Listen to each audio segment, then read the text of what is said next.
JD Vance just tried to lock in a fear story for 2026. What will happen if the Democrats do win control of the House only? Will anything change? I mean, I realize you're going to have an investigation coming your way every 2 weeks, but we haven't had a lot of legislation pushed through the first year, just given the 60 vote threshold in the Senate. So realistically, what do you think would change? Well, I think a couple things. One, Democrats will try to spend more money, particularly on their targeted populations. You'd see a lot of legislation saying we're going to shut down the government unless we give more health care benefits to illegal aliens, more federal-backed loans to illegal aliens. So that would definitely be a fight that we would have. And I think we would win some of those fights. But if the Democrats control the House, we probably wouldn't win all of them. The bigger thing that would happen is just impeachment.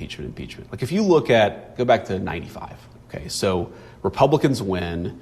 Bill Clinton does what's called the triangulation, and you have this great bipartisan compromise on welfare reform and on tax policy and on regulatory policy.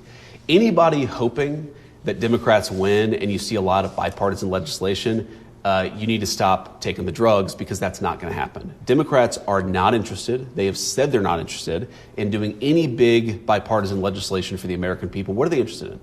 Impeachment.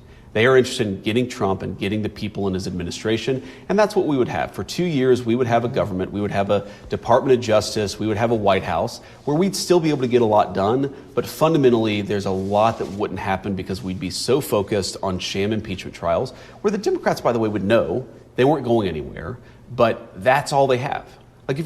Actually ask yourself, what is it that unifies the Democratic Party in 2026 America?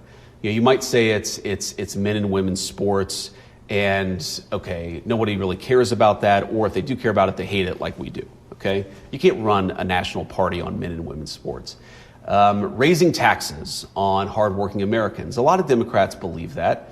You can't run a campaign on that. The only thing that they have is they hate Donald Trump. That's what unifies their party. They hate the Trump administration. That's what unifies their party, and that's what their legislative agenda would look like if we gave them power.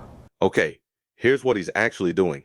He's not actually predicting what Democrats will do. He's writing the story he wants you to believe before it happens. First, he turns the election into work versus revenge. Republicans govern while Democrats impeach. Second, he claims Democrats have no real agenda, just hate Trump, so any policy gets dismissed as fake. Third, he pre-labels any investigation as a sham, so his audience ignores hearings before they even start. Bottom line, he's trying to make one sentence stick: Democrats win equals chaos. Like this video, subscribe, and follow me for more quick breakdowns. Because often, they create a story before facts enter the chat.